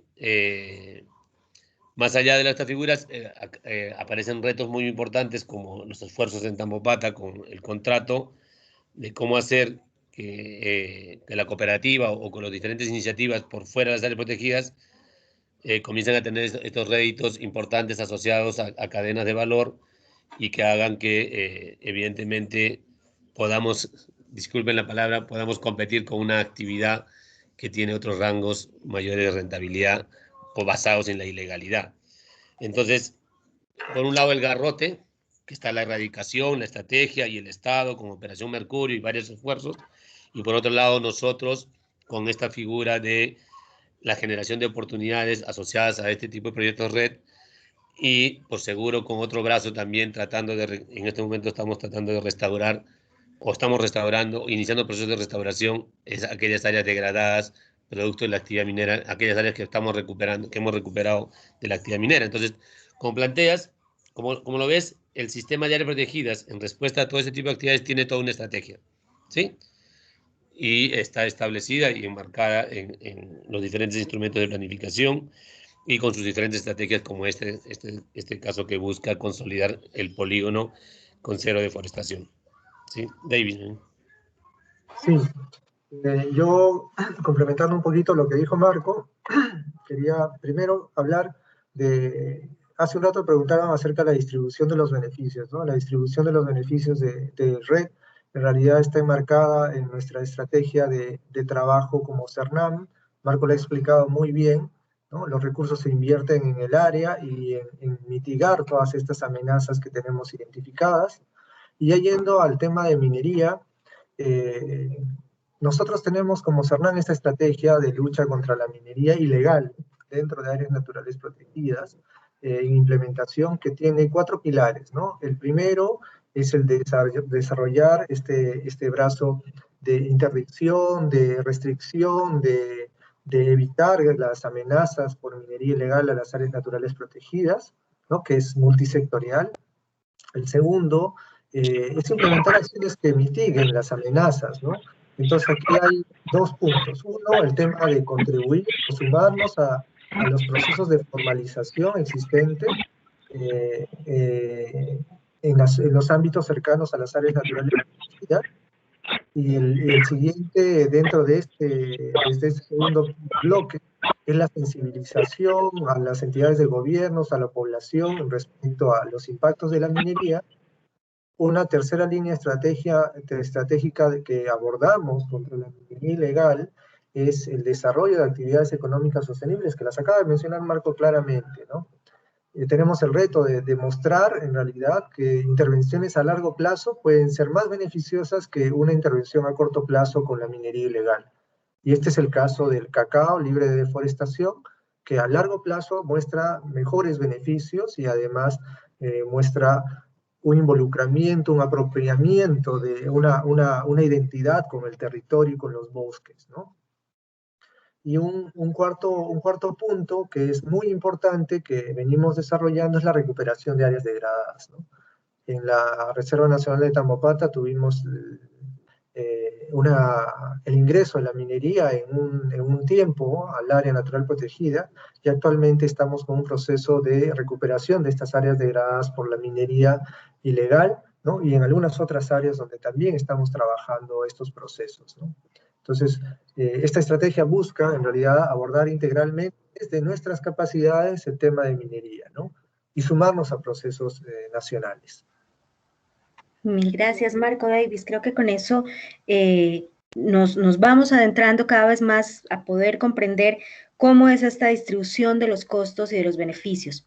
Y hacen preguntas ya muy puntuales al respecto. Si les parece, voy a leer una y creo que a través de esta podríamos aclarar todavía más cómo se hace esa distribución.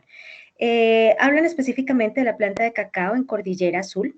Primero nos preguntan el tema de si es licor, chocolate o polvo, pero vuelven y nos preguntan. Y ahí específicamente, ¿cómo hacen esta distribución entre los costos de esta planta, de desarrollar todo, y los beneficios que se generan pues a través de la venta de estos créditos de carbono?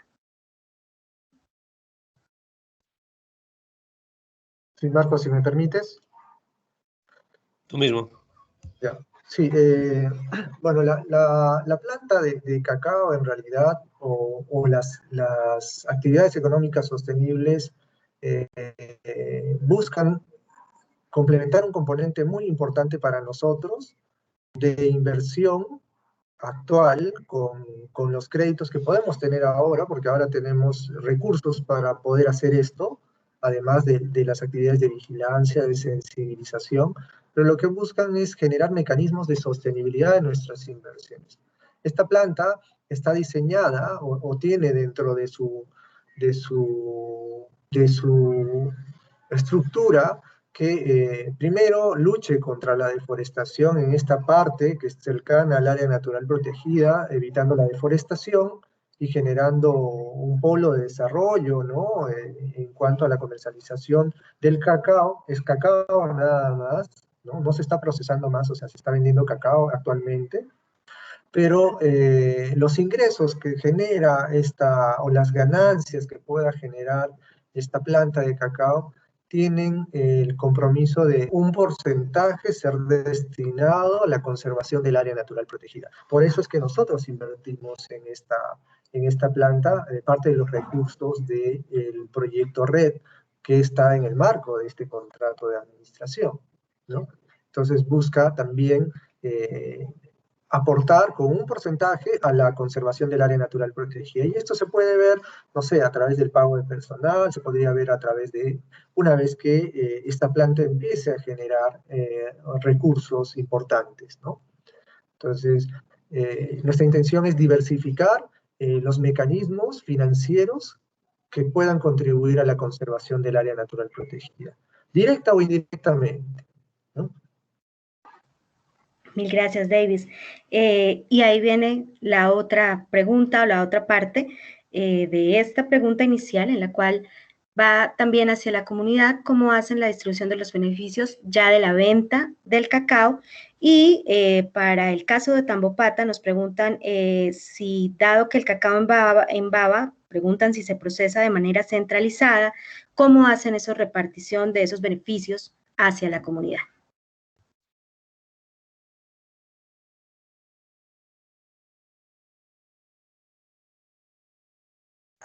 Davis, te apagó tu micro.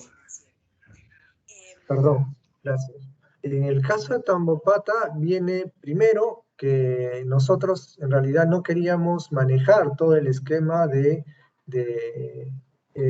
intervención a través del cacao en la zona de amortiguamiento, ¿no? Nosotros queríamos promover que se genere todo el desarrollo en la zona de amortiguamiento del área, en la zona de influencia, para reducir deforestación, luchar contra estas amenazas que hay, no solamente de deforestación por agricultura y ganadería, sino también por la minería. Pero no queríamos nosotros como CERNAM encargarnos del negocio del cacao, no queremos en realidad. Nuestra intervención es dar un fondo semilla para que la sociedad organizada se encargue del negocio, ¿no? Entonces, por eso es que nosotros hemos promovido que se genere esta cooperativa, que es la Copacer, que es esta cooperativa que agrupa a los productores de cacao, y que ellos, a través de la cooperativa, se autorregulen, ¿no? Y ahí está la distribución, en realidad, de los recursos, ellos lo ven a través de la cooperativa, donde AIDER, que es parte de la cooperativa, pero como un socio, interviene de las decisiones, pero además nosotros, como CERNAM, a través de AIDER, participamos de algunas inversiones, de ayudarlos a formular más proyectos, por ejemplo, a Agroideas, a un Procompite, que les ayude a mejorar, por ejemplo, su laboratorio de cacao, o que les ayuda a tener mejores condiciones para el procesamiento centralizado, porque aquí se procesa centralizadamente el cacao, ¿no? Entonces, esa es la forma en la que intervenimos. No, nosotros no queremos ser los dueños del negocio del cacao. Nosotros más bien queremos promover que la gente que lo sepa hacer a través de la asociatividad, porque al ser socios y al tener una cooperativa, ellos ya tienen un apoyo técnico, ellos toman decisiones en grupo a través de una estructura de gobernanza. Nosotros apoyamos esa estructura, pero no queremos nosotros ser los que dirijan esa estructura porque no es nuestra función. Nuestra función es la conservación del área, ¿no? Gracias, Davis. Creo que ahí... Davis. Sí, solo para complementar. Sí, Marco, sigue, por favor. Recuerden que, a ver, otro de los impulsos que desarrollamos desde el CERNAN es que esta cooperativa tiene un acuerdo de conservación con el CERNAN. Ese es el mecanismo de relacionamiento. O sea, cuando se fijen ustedes, los contratos de administración es la herramienta, el mecanismo de participación grande, formal. Todas son formales, con una rigurosidad fuerte, pero también tenemos una herramienta del mismo calibre, pero que pacta en el territorio. Es una herramienta de pacto en el territorio de carácter voluntario y que sella alianzas. Por ejemplo, ¿no? El ejemplo práctico, con esta cooperativa, el CERNAN establece un acuerdo de conservación donde alinea compromisos otra vez establecidos en el plan maestro, pero establecidos también con la espacialización de compromisos de la cooperativa que están alrededor del área protegida. Entonces, es probable que los miembros de la cooperativa tengan compromisos sobre el territorio al interior respecto a la vigilancia. Y seguro desde el CERNAN, lo que ha dicho Davis, este rol de promotor y promover vía contrato de administración, este rol de la asociatividad y mejores condiciones para ingresar a mercados. Y el mayor beneficio que tenemos todos es que la cooperativa tiene el acceso a utilizar la marca Aliados por la Conservación. Que eso lo hace distinto en el paisaje o en los mecanismos, entonces cosa que sus beneficios o incentivos por conservación nos marca diferencia. Una de las cosas que suena un poco medio feo es cómo diferencias un agricultor o un productor que está ubicado en la zona de amortiguamiento de un área protegida o aquel que está por fuera. Entonces tiene que haber alguna ventaja competitiva y esto lo marca aquel socio que está en alianza con el CERNAN y le da esta ventaja de poder utilizar este sello, el cual por seguro está comprometido a la conservación de la reserva, ¿no? Entonces, esa es parte de las estrategias que tenemos, ¿no? Todos los contratos tienen acuerdos de conservación, como pactos en el territorio. ¿Sí? Perfecto, Marcos, muchísimas gracias.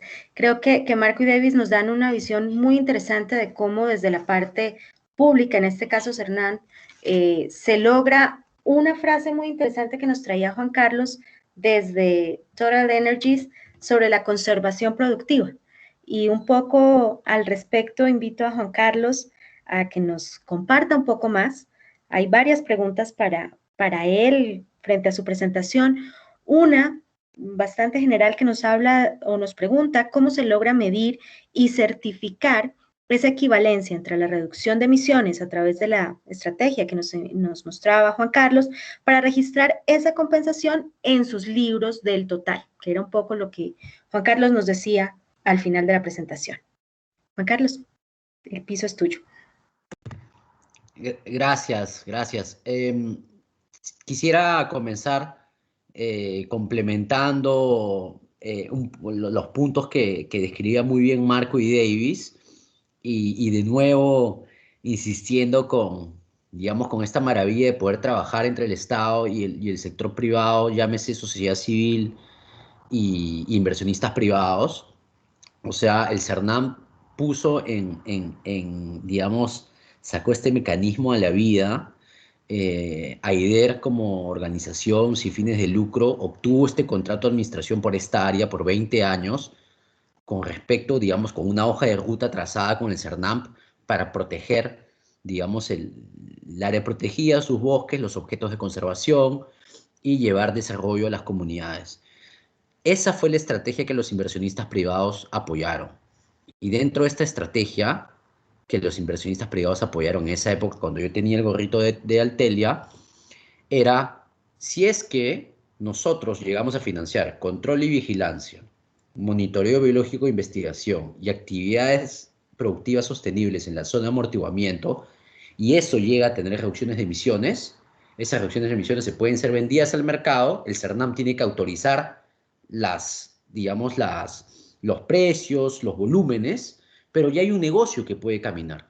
Entonces el CERNAM trazó la ruta, el operador hizo una estrategia que la validó con el CERNAM, y para nosotros fue fácil como Altelia venir a financiar eso, que generaba reducción de emisiones y que después las compraba, por ejemplo, en esa época creo que las compró los colegas de Shell, ¿no? Y British Airways y otros.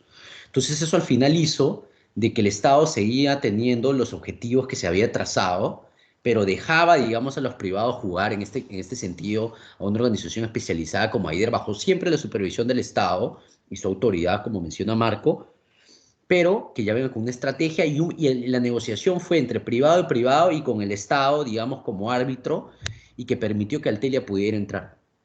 Algo que fue bastante interesante es que yo me acuerdo en la época que estábamos con Altelia, AIDER nos propuso hacer copoazú.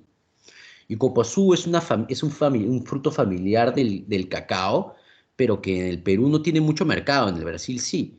Entonces nosotros veíamos en las fincas, íbamos a restaurar tierras degradadas y en las fincas había copoazú que se podría.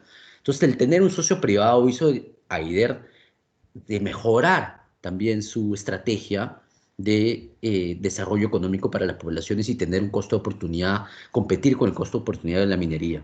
Analizamos el cacao, el mercado del cacao y financiamos el negocio. Entonces al final el carbono hizo que se pudieran financiar no solo las actividades de conservación, sino también las actividades de desarrollo sostenible para las poblaciones a través de un enfoque de negocios para que después esto se maneje solo. Entonces, el presupuesto inicial, digamos que se iban a instalar 1.250 hectáreas, fue como inversión privada, infraestructuras, ruta al mercado, pero hoy es un negocio que maneja solo, ¿no? Que continúa, ¿no? Es decir, el carbono fue este trigger bueno y ahora el negocio del cacao, digamos, es autosostenible. Han exportado, creo, David, Marco, creo que 400 toneladas han llegado el año pasado a Italia, ¿no? Y es algo que funciona. Entonces la repartición de beneficios con las poblaciones se dan, es que las poblaciones antes tenían tierras degradadas, ¿no? Y susceptibles a ir a enfermarse a la mina, y hoy tienen cacao, 5, 10 hectáreas de cacao, y la reversión de beneficios es de que no les dan plata, no les regalan cosas, sino han invertido en sus chacras y han estructurado un negocio que maneja AIDER, y él vende el cacao, certificado comercio justo y certificado orgánico, que significa que tiene una prima de $300 por tonelada a ser orgánico y un precio piso a ser comercio justo. Entonces, con las fluctuaciones del mercado, él siempre va a tener un precio asegurado más la prima. Entonces, Red puede hacer estas cosas y quería rescatar esto. Como Total lo registra en sus libros, lo registramos como un activo, ¿no? Como un activo que tiene un valor en el mercado, ¿no? Entonces, bajo las normas contables internacionales, nosotros podemos registrar como un activo un crédito de carbono, por ejemplo, emitido por el BCS, ¿no? Cada año cada año y trimestres hay reportes diferentes de diferentes entidades como Forest Trend y otras, que más o menos nos indican cómo está el mercado de carbono voluntario, que es un mercado de carbono, es un mercado muy pequeño, pero se puede dar. Entonces, en vista de que tenemos un mecanismo de verificaciones de estas toneladas, en el caso del Perú, estos proyectos también fueron verificados por el BCS y también ahora están entrando dentro de la parte de la anidación, ¿no? Y una alocación de cuotas. Esto también lo vamos a poder utilizar, entonces lo registramos como un activo, ¿no? En nuestro balance al precio de compra, esencialmente, ¿no? Al precio que lo compramos, lo registramos. Y la otra pregunta era con respecto a, si leo bien, si puedo responder, si no se comercializan los bonos de carbono, ¿cómo Total garantiza la sociedad financiera y las acciones a largo plazo? Cuando yo digo es que no se comercializan, es decir que nosotros no, por ejemplo, si mañana me toca la puerta un desarrollador de proyectos en Honduras y que me quiere solo vender carbono, no le voy a comprar, porque digamos no es lo que nosotros hacemos. Pero si él me dice, oye, mira, yo tengo un plan de conservar esta área por 20 años, estos son mis costos operacionales, ¿no? Este es mi margen, obviamente no somos comunistas, todo el mundo tiene que, digamos, vivir y vivir bien, y estas son las acciones que voy a hacer con la comunidad, y yo puedo financiar eso por 20 años, lo cual no es una compra, eso no me está vendiendo como si yo fuera a una bodega, yo estoy entrando a financiar un proyecto, ¿no? Si es bueno, y después va a haber una transferencia de reducciones de emisiones hacia mí de manera anual, como tenga que darse, y yo esos créditos los voy a utilizar para mi propio cumplimiento. Entonces, cuando digo de que no es de que haya una, una compra del carbono, no es que, o sea, sí hay, pero no está estructurado, nuestro negocio no está estructurado como una compra de carbono y una venta a terceros, sino esencialmente está utilizada como nosotros invirtiendo en proyectos para generar nuestras propias reducciones de emisiones. Mañana haremos nuestros propios proyectos solos, pero quizás eso será en 5 a 10 años. Hoy lo hacemos en sociedad, en partnership con otras organizaciones. Gracias, Juan Carlos. Creo que precisamente te hacen el comentario recogiendo lo que dices. Dicen, pero los bonos los compran o los reciben como parte de la inversión dada, y creo que nos acabas de contestar. Efectivamente, hace parte de la inversión. No compra en este momento Total Energies solamente un crédito de carbono, sino hace parte de la transacción en esa inversión que ustedes adelantan, ¿correcto? Exacto, exacto. La idea, por ejemplo, no es que hoy estamos 2021, quiero compensar mis emisiones del 2020 y hablo con distintos brokers para que me compren, para que me vendan toneladas de carbono. Ese no es nuestro negocio. No es nuestro negocio y nosotros no estamos pensando en la compensación del año pasado o en el próximo año, tenemos el horizonte hasta 2050. Entonces, nosotros tenemos un horizonte de captura al 2050 y tenemos un presupuesto específico y queremos apoyar estas iniciativas, ¿no? Por 20 o 30 años cada proyecto en el cual hacemos. Entonces, en vez de tener se podría estructurar como una compra y venta, pero podría ser una compra y venta de 30 años o 20 años, en los cuales nosotros, es muy importante de que financiemos el costo verdadero de la conservación. Muchas veces nos quieren vender un bono de carbono a $1 o $2.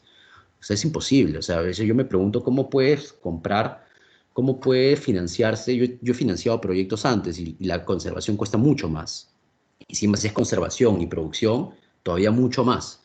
Entonces es por eso de que digo de que no estamos, nuestro negocio no es comprar y vender, es esencialmente invertir, ¿no? Parte de nuestros retornos de la inversión podrían ser compartir algo del valor generado por el cacao, por ejemplo, o el manejo forestal, y gran parte de nuestra inversión, si no la mayoría, que hacemos anualmente, podrían pagarnos in kind con las reducciones de emisiones. Perfecto, Juan Carlos. Creo que esto aclaró las dudas de las personas que estaban preguntando. Y tenemos una también contigo, y creo que esta sería la última, que ya nos centra un poco más en Perú. Y muy rápido te preguntan cómo ha sido la experiencia con la nueva regulación y si crees que esos cambios que se prevén por las cuotas y el anidamiento van a ayudar a este tipo de procesos. Sí, yo pienso que van a ayudar en el sentido de que es hacia donde el mundo está yendo, ¿no? Me parece muy inteligente el trabajo que se está haciendo en el Perú, concertado, y esencialmente nuestra puerta de entrada, al menos para mí, siempre ha sido el trabajo que yo he estado haciendo a partir de un proyecto específico. Antes, en mi vida anterior, proyectos en áreas protegidas y el trabajo con el CERNAM. Entonces es parte de la política pública que se va en función de los compromisos nacionales, ¿no? Y lo que me parece bueno es de que lo que está haciendo el Estado, y por favor Davis y Marco, hablo bajo su control, porque ustedes son los que saben esencialmente de esto mucho más que yo, es de que, digamos, si hay objetivos de reducciones de emisiones y compromisos que se van a generar a toda la economía, ¿no? Uno de los sectores va a ser áreas protegidas, y van a haber unas cuotas específicas alocadas. Y en función del performance con respecto a esas cuotas, te podrían dar estas reducciones de emisiones, estas unidades. Entonces, si estas unidades el día de mañana, nosotros no somos un país, Total está presente en 130 países, pero no es un país, es una empresa. Entonces, tenemos emisiones en diferentes países. Si podemos capturar en el mismo país donde emitimos y balancear, perfecto. Pero van a haber otros países en los cuales no vamos a poder capturar, por ejemplo, países desérticos donde hacemos hidrocarburos como Qatar, por ejemplo. Entonces, la idea es poder compensarla con emisiones en países donde nuestro negocio es muy pequeño, por ejemplo, como en Perú o en Colombia. Entonces, si hay cuotas que van a ser alocadas a ciertos sectores y ciertos proyectos, nos facilita la vida, porque hasta podrían ser toneladas que van a ser, digamos, aparte de ser reconocidas por un estándar voluntario, tener también el sello nacional, que podrían, digamos, darle un peso también bastante mayor, y que todos estamos poniendo en nuestra parte al cumplimiento del Acuerdo de París. Entonces me parece que la estrategia que está haciendo en Perú es inteligente. Se van a dejar, Davis, por favor, y Marco, al menos lo que yo sé es de que las iniciativas van a seguir operando y es más, van a generar más. Entonces por eso se habla de anidación. No creo que el Perú hubiera tenido la misma inteligencia para hacer lo que está haciendo si es que no hubieran habido iniciativas tempranas. Yo pienso que si no hubieran existido iniciativas tempranas, no hubiéramos tenido esta riqueza de experiencia, y para tratar de tener una política nacional que sirva a las iniciativas tempranas y que sirva a la gente, ¿no? Pienso que esta es una estrategia buena, y hay otros países también que la están teniendo.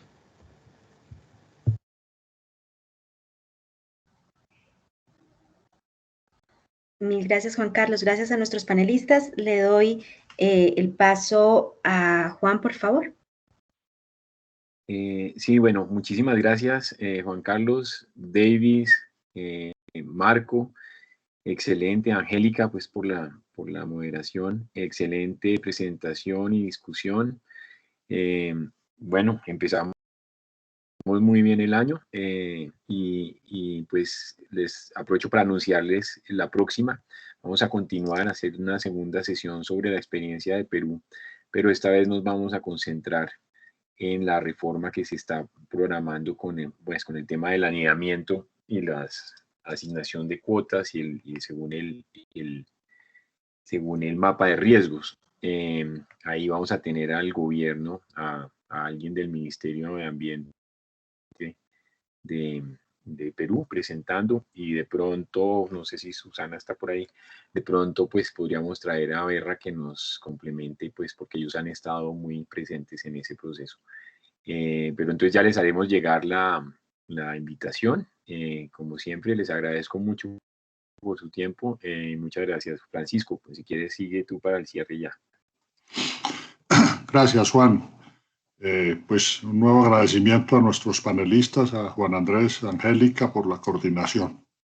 Creo que esto es un tema supremamente relevante, de mucha actualidad y de un gran impacto para el futuro del mercado de carbono en Colombia, sobre todo al reto que tenemos desde la asociación para participar en las discusiones con el gobierno nacional sobre este asunto, en el que recientemente enviamos una carta al ministro y los viceministros evidenciando nuestra posición al respecto como una propuesta para complementar proyectos con programas jurisdiccionales, que es algo que en Colombia aún no se ha aclarado.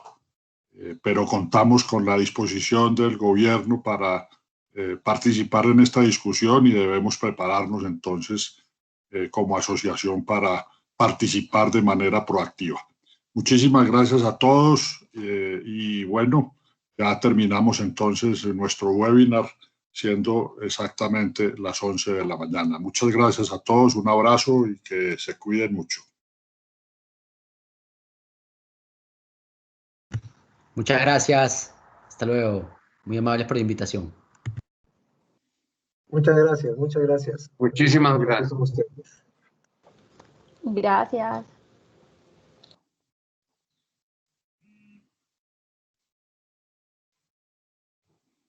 Muchas gracias.